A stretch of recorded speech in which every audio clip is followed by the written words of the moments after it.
Hello and welcome to Trusts and Estates Weekly. I'm your host, Kevin Bemmel, and we're here every Monday morning at 10 a.m. Pacific time, making it 1 p.m. on the East Coast. And for those of you who are regular viewers of the show, you're saying, wait, what happened? I thought this was over last year. Unfortunately, my vision condition has come back, and so hence the sort of unusual thing here. So I'm sorry to say that my guest, Paul DeLowery, wasn't able to make it today. So I'm going to be pinch hitting, as we say, and we'll get Paul rescheduled. So in light of what we talked about last week regarding dealing with a decedent's social media.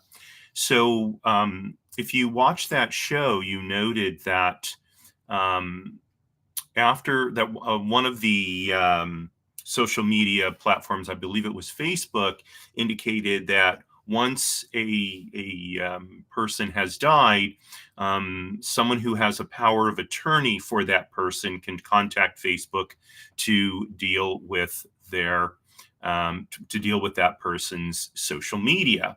And I made a kind of an offhand remark that actually legally that is a problem. So I thought I'd talk a little bit today about powers of attorney. I've addressed them, at different times, partially, on various episodes. But in light of, you would think that a huge company like Facebook would know that one of the key issues in creating a power of attorney is, well, let me take a step back. In a power of attorney, there are two parties. There's the principal, which is the person appointing, in other words, giving authority to someone else. And then there's the person receiving that authority, who's called an attorney in fact. Now, you may have heard the term attorney at law, probably have, otherwise known as a lawyer, right? So a lawyer is a particular type of attorney, and it's an attorney who represents people with respect to pursuing legal matters. But there is something called an attorney in fact, where the person, in essence, acts as our agent. They act in our place. Okay, which generally speaking, an attorney at law does not do. Okay, so the power of attorney document, with the power of attorney document, the principal appoints an attorney in fact to act in his place. Okay, that attorney in fact is sometimes called an agent. Now, when the principal dies, that's it. That cancels any authority, any power that the attorney in fact has. It's done. Okay, so the idea that somebody with a power of attorney could make decisions for someone who's deceased is basically a non-starter because that person no longer has any power. So at the point where the person has died, now this decisions will be made by an executor if they have a will, or a successor trustee if they had a trust and they were the trustee under the trust, or some sort of personal representative that would probably be appointed by the court. For example, a court-appointed administrator. Okay, that person now has legal authority to act on behalf of the estate of the person who's died, not really on behalf of the person himself, because of course he is no longer there. Now, there are different types of powers of attorney, and when doing estate planning, one of the most common is for someone to create what's called a durable power of attorney. Okay, so A regular power of attorney not only is canceled when the principal dies, but typically, if the principal is incapacitated in some way, that may also prevent the attorney in fact from acting on the person's behalf. Okay, it depends on how that particular power of attorney document was written. Under a durable power of attorney, if the person becomes incapacitated, that essentially triggers the appointment of the attorney in fact to make decisions on that person's behalf because they are incapacitated. Okay, so let's take a situation where someone has, as part of their estate plan, created a durable power of attorney, and let's say they appointed their friend Joe, with whom he shares, very similar values, and Joe is a close friend, so Joe knows him well. Okay, and Joe is also knowledgeable about business matters, which it would be a good thing for someone who's holding a durable power of attorney. Okay, and the principal, we'll call him Bob. Okay, so Bob gets into an automobile accident and is rendered unconscious, and the doctors attending to Bob conclude that it's unlikely that Bob is, in the short term, going to come out of the coma that he's in. Okay, so now Bob is incapacitated. He's not going to die. He could be, breathing on his own, so he doesn't necessarily need life support, but he, has no ability to handle his own affairs. So, being incapacitated, that would now trigger Joe's authority under the durable power of attorney. Okay, and so now Joe basically has the authority to handle Bob's business affairs. Okay, now these documents have to be written very, very carefully. It's not something to, go online and look for, template durable power of attorney and fill it out. Okay.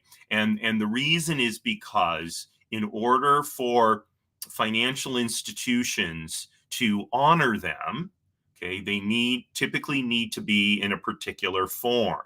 Okay, and so a bank, you can't. Most banks, if I were, if I was made attorney in fact, let's say I was made the attorney in fact for Joe, okay, and I walked into his bank with my power of attorney document, there's a good chance the bank will say we're not going to honor this because if it's not in the format that the bank wants, they're not going to do it. They're going to be concerned, was I genuinely appointed as the attorney in fact?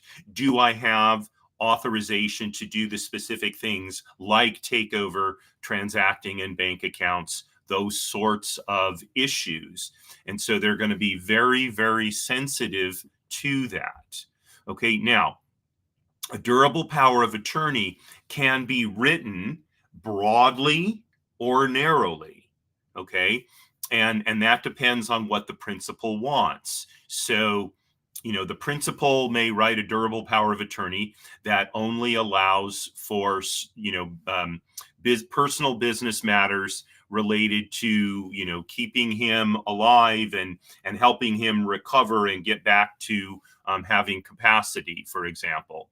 Or it can be written broadly where the person has authority to basically take over all of the financial decision making that the principal would have made if he had capacity himself. Okay, now the broader the authority, the more carefully the durable power of attorney needs to be written. And in fact, if I forgot the names now. If Joe, has accounts at particular financial institutions, it's probably a good idea to consult with those financial institutions to make sure that whatever document is drawn up will be accepted by those financial institutions. Maybe it's a bank, maybe it's a brokerage company, maybe it's an automobile lender. Who knows? All of those various financial services firms may need to be consulted to make sure that your attorney, in fact, can indeed operate and make decisions on your behalf.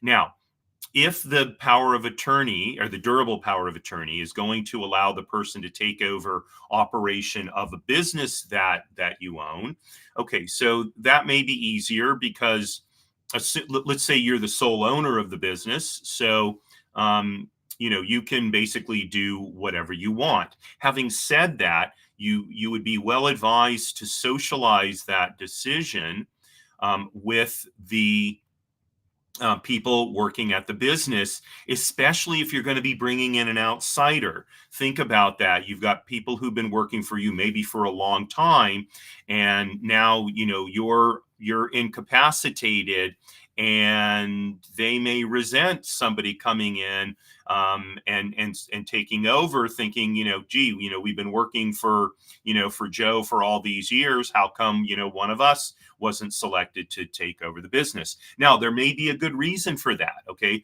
maybe the business is a real estate business, and you're the designated broker officer, and you don't have anyone on your staff who can fill that role because nobody has a broker's license. So you may have to bring in someone from the outside to act as the designated broker officer, and that person may need to do so under a durable power of attorney.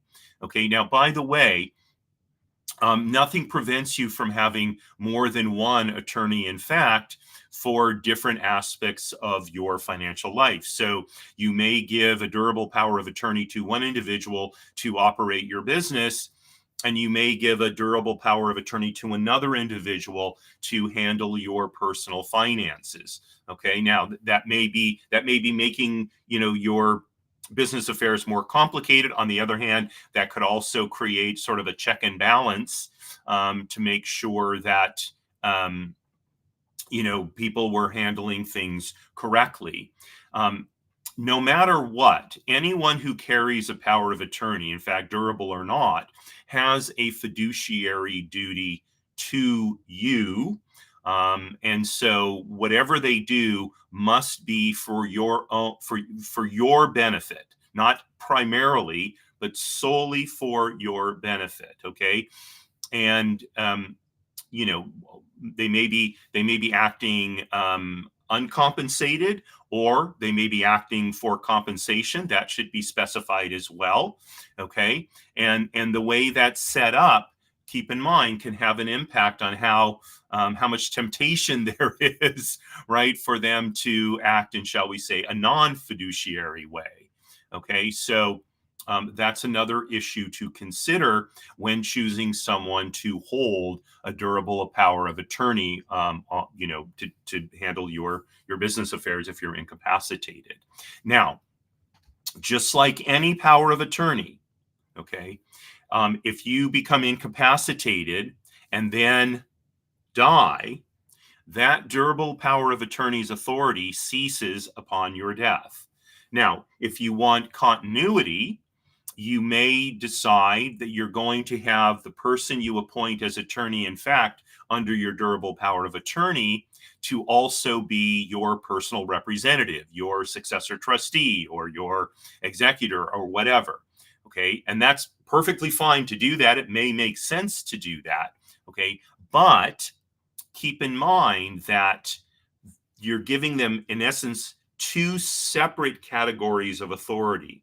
One is for while you're capacitated but alive, and the other is for when you're deceased. Okay. And otherwise, once, as I said in the beginning, once the principal dies, that cancels the power or the authority under the power of attorney. Okay. And now the personal representative takes over. Okay. So if continuity in your affairs is important, so then that's something to consider when you're, choosing a personal representative for your estate. And by the way, if you own a business, that business becomes part of your estate. So in the absence of some other plan under the estate plan, if you are running a business and you pass away, and let's say you have a successor trustee, let's say the bit, all of your property, including your business, is now owned by your living trust. Okay, and then you die. So, and there's a successor trustee appointed to administrate the trust after your death. Okay, so what happens in terms of the management and the running of that business is now going to be up to your successor trustee. So that person may end up running the business, or that person may bring someone else on board to run it, on behalf of the estate. It really depends how complicated the business is, et cetera, how complex the estate is. I mean, if it's a huge estate that takes a lot of time and work to administrate, it may not be feasible for that person to run the business as well. And especially if the business is some sort of specialty, well, the successor trustee may not have that specialized knowledge to run the business, and so then someone will need to be brought in to do that. Okay, now again, if that is likely to be the case, that's probably something that you want to address in your estate plan. So you may you may wish, in fact, should have some sort of succession plan or continuity plan for your business. It can be virtually disastrous to not have a succession and continuity plan for your business. Minimally, it's going to cause your colleagues a lot of stress, okay, as they try to figure out what's going to happen. Maximally, it could cause the business to fall apart, and now a valuable asset has been dissipated or lost because there was no succession plan in place. Okay, so how you handle that's for you to decide in discussion with your advisors, your estate planning lawyer, your accountant. Maybe you have a business advisor. It's worth consulting with all of those and making sure that all of this is done in a way that will most likely conform to your wishes after you pass away. Okay, so I've been talking about a durable power of attorney that allows someone to make financial decisions for you should you become incapacitated. Now, um, there's another type of durable power of attorney, sometimes called a durable power of attorney for healthcare, or a healthcare directive that goes under several different names, or healthcare power of attorney. Now, this is a power of attorney specifically that specifically appoints someone, an attorney in fact, to make healthcare decisions for you should you become incapacitated, and now you're no longer able to make those decisions for yourself. So rather than having a situation where now decisions about your health care are thrown onto family members or other loved ones and the medical people taking care of you without any direction on your part.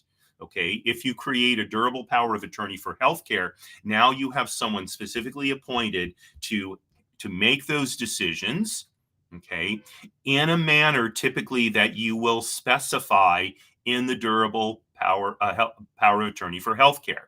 So, for example, you may have certain religious requirements related to your healthcare. So, Christian Scientists, for example, have certain restrictions on the type of healthcare services they can receive. So, someone appointed as the attorney in fact under a durable power of attorney for healthcare of a Christian Scientist should be knowledgeable about those, and should also be committed to excuse me, committed to upholding those beliefs on behalf of the principal.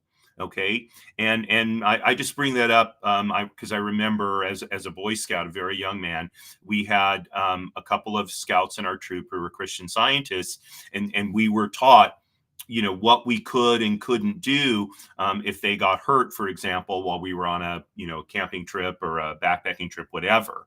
Okay, and a lot of it came down to one brother was going to take care of the other, and we shouldn't do anything directly, only at the request of one of the brothers, to make sure that we didn't do anything that violated their religious tenets. Again, it was an interesting experience for a young man.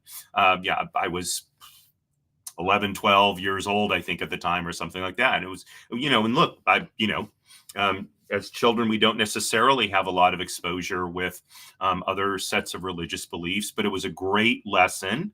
And I think, my scoutmasters were, um, um, grateful would be the wrong word, but I think they thought it was a good thing for all of us kind of be mixed together and to be learning about each other's beliefs systems. That was a very powerful message in line with scouting. Um, so whoever you appoint as the principal in fact under a durable power of attorney, again, they should understand what your wishes are. Now, that doesn't mean they cannot or should not consult with your family and healthcare providers. They probably should, but in the end, okay, their job is to fulfill their fiduciary duty to you, and so whatever decisions they make need to be made in accordance with your wishes. Okay, and so to the extent that your family members and or your healthcare providers are urging or recommending a decision that would be counter to your wishes, okay, your attorney, in fact, under a durable power of attorney for healthcare, should reject those recommendations in favor of pursuing what you want. So, for example, let's say that you want to be kept alive as long as possible. That you don't want to have life support withdrawn. Okay, your family members may be saying, well, Joe is he's the doctors are saying Joe is never going to recover. He's going to live as a vegetable for the rest of his life. And that's no way for a human being to live. And by the way, that's a tremendous drain on resources, et cetera, et cetera. The healthcare professionals are saying we should withdraw um, uh, you know um, uh, life sustaining means, and let Joe sort of die a normal death.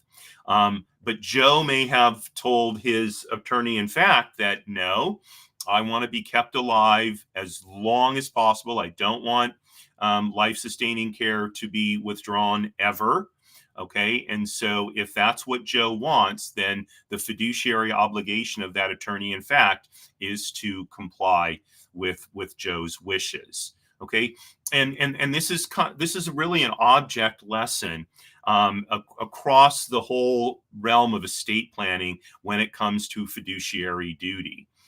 As a fiduciary, and in my case, I'm a professional fiduciary because it's a licensed role that I hold. My job is always to do my best to understand what is it that my clients want and or wanted if they happen to be deceased now, and to do my best to bring that about on their behalf. Even if I encounter some resistance from others who want certain things to be done a different way, okay, that does not relieve me of my fiduciary obligation. And now, in some cases, my fiduciary obligation may be to beneficiaries. Okay, and if there's more than one, sometimes beneficiaries can be in dispute about what they think is, for everyone's best interest or whatever. And so then my job is to mediate those disputes. And if I can't do that successful, bring those disputes into a forum where they can be successfully worked out and done so in a legal fashion. So, for example, if I'm administrating a trust and I've got two beneficiaries of that trust who are disputing what ought to be done, okay, and the dispute is getting rather heated, I'm well advised to seek the court's assistance, even though it's a trust and the court doesn't have jurisdiction. I can file an action when there's a dispute to get the court's blessing, so to speak, on how I resolve a particular dispute. And in that case, it's better to ask permission than to ask forgiveness. I'm sure you all have heard that, that old saw that, many times it's better to ask forgiveness than permission. That's typically not the case when you're dealing in the fiduciary realm. So, sort of a pinch hit, like I said, for my guest who couldn't make it today. But a good topic for us to visit and revisit from time to time. So thank you very much for joining me. I appreciate it. We have some classic episodes coming up the rest of this week because the Jewish holiday of Passover starts this evening. And so I'll be enjoying the holiday for the next couple of days, and then that holiday picks up next week, where we'll have some more classic episodes. But I'll see you live again next week on Wednesday. So, as always, deeply appreciate you checking out my shows. If you have any questions, comments, please do take a moment to leave them in our social media. Do my best to respond in a timely fashion, and always, if there's anything that I can do to help, you can feel free, again, to post something in social media. If it's general, if it's specific, either direct message me or send me an email. All of that contact information will be in the show notes after this episode posts. Wishing you a wonderful rest of the day. And for all of my Jewish viewers, a very happy and freeing Passover, and signing off, as I always do, to my dear friend Marie. You are my bell. All the best, folks.